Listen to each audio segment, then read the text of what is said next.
Ahora estamos con la señora Gina Yáñez, directora de Manuela Ramos, y el doctor Renzo Pacini, uno de los pocos especialistas en bioética en el Perú y especialista en el tema de la píldora del día siguiente.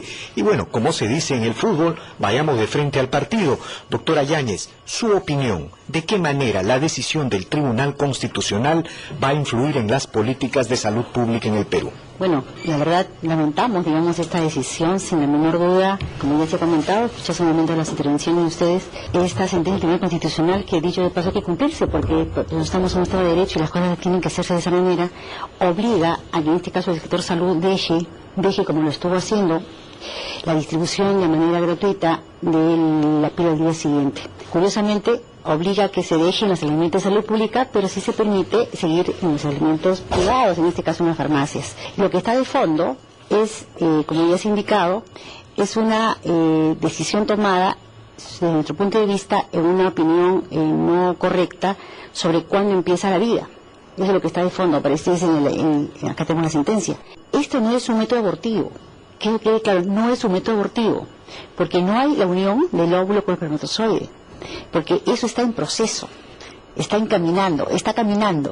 Entonces, la píldora lo que hace es evitar que haya esta unión. Entonces, nos da mucho temor que en la práctica lo que se esté tratando, que este sea un primer paso para que no solamente ya no tengamos acceso a esta píldora al día siguiente, sino a los medios anticonceptivos.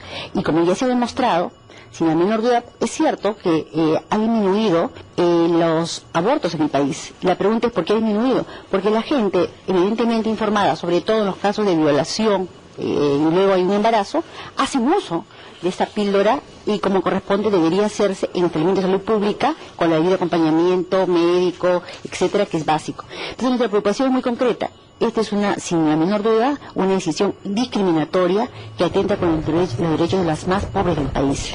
Y eso es una cosa absolutamente seria que entendemos todos, estamos reclamando porque esto se modifique, ¿no?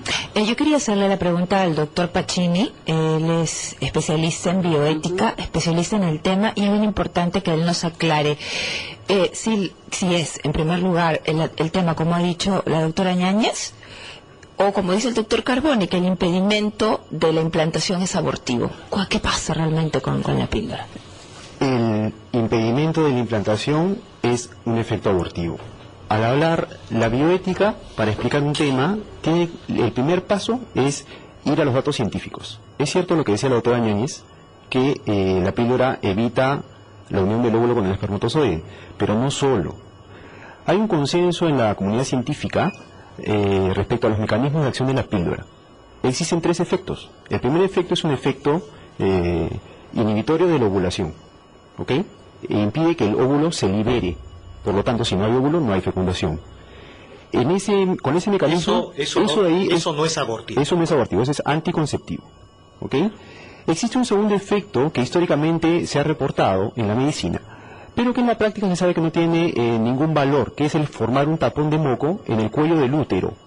De esa manera, al imponer una barrera, impide que los espermatozoides entren en contacto con el óvulo. Eso no es abortivo. Eso tampoco es abortivo.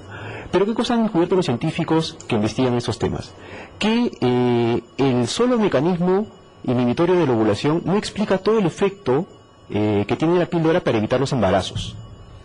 Para ponerlo un poco en cifras de manera clara, digamos, de 100 embarazos que evita la píldora del día siguiente, a lo más, siendo generosos, un 60%, 50% se deben al mecanismo inhibitorio de la ovulación.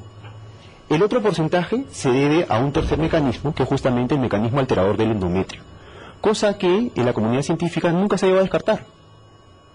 Y es más, estadísticamente se demuestra su existencia. Por lo que les explicaba, ¿no? Que no basta solamente con el mecanismo inhibitorio de la ovulación para explicar todo el efecto que tiene la píldora.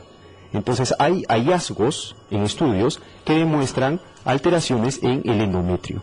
Alteraciones en el endometrio. Efectivamente, si se altera el endometrio significa que un ser humano que ya tiene unos 5, 7, 10 días de vida, al llegar a un endometrio alterado, simplemente se va a perder. Eso es un aborto, ¿no? Yo lo que sé es que esta píldora tiene efecto hasta 72 horas después. ¿Por qué habla usted de 5 o 6 días? Mire, si la píldora se toma hasta 72 días después, conforme se toma más lejos de... Horas estamos. Sí, sí. Si se toma más lejos de la relación sexual, eso es otra cosa que está demostrada y reportada en los artículos, el efecto inhibitorio de ovulación cada vez es menos. Entonces comienza a actuar más el efecto antiimplantatorio, que es el efecto abortivo. Bueno, en conclusión, el principal efecto de la píldora anticonceptiva es el antiimplantatorio. Antiimplantatorio. Tengo entendido que usted ha dicho que no necesariamente mitad, no es el efecto. Bueno, en todo caso el debate continúa. 8:31, Ana, nos Regresamos. vamos a un corte y regresamos. Seguimos conversando con la doctora Gina Yáñez, directora de Manuela Ramos, y el doctor Renzo Pacini, uno de los especialistas, uno de los pocos especialistas en bioética en el Perú. Así es, Víctor Andrés, y el doctor Pacini nos explicaba los efectos de la píldora del día siguiente, que eran el impedimento de la liberación del óvulo, un tapón de moco que se ubica en el útero que impediría el paso del espermatozoide, y el efecto inhibitorio de la implantación, que según el doctor sí era abortivo. Ahora quiero preguntarle a la doctora Yáñez cuál es su posición respecto a lo que, ya luego de lo que ha dicho el doctor. No, ya hemos oído y creo que es importante la aclaración que puede hacerse en la vía científica, e insisto en lo que en resumen podemos decir, o sea, no está dicho nada del 100%. Eso es una cosa que sí tenemos que ser objetivos, porque esas son cosas que en la vida, y felizmente la cosa científica que está avanzando también nos permitirá algún momento tener mayores certezas al 100%. Pero por lo hoy, muy concreto, es lo siguiente. Curiosamente, volviendo al tema de la sentencia del tribunal, al ser una decisión de esta naturaleza donde supuestamente, que quede claro, habría ya la concepción, en pocas palabras ya estaría la vida, supuestamente, cosa que evidentemente desde lo que leo y también a través de los organismos internacionales indican lo contrario, justamente por eso píldora el día siguiente, no lo vamos a tomar al quinto o sexto día, es al día siguiente, por eso su nombre es clarísimo, para que surta este efecto y evite justamente esta implantación. Tendríamos que preocuparnos por todas y todos los peruanos, y en ese contexto estaría esta norma indicando que quien tiene dinero sí puede ir a la farmacia a comprar, como acá en el documento inclusive habla de un monto, y los que no tienen dinero, que son las mujeres por este país, simple y llanamente tendría que continuar con su embarazo, y si es que se embarazan, dicho ese paso, y procediendo el embarazo, probablemente siendo un caso de violación, que es lo que básicamente relacionamos, el caso de la píldora siguiente, el tema de la violación, probablemente ahora proceda un embarazo. Una pregunta, digamos, ¿cómo entender este debate que se está produciendo aquí en el Perú, cuando las organizaciones mundiales de la salud, OMS o la Organización Panamericana, la OPS, digamos, promueven la píldora del día siguiente? Es decir, estas organizaciones mundiales que reúnen expertos de todos los continentes, digamos, tienen una visión contraria a la sabiduría médica de los miembros del Tribunal Constitucional. ¿Qué está pasando aquí?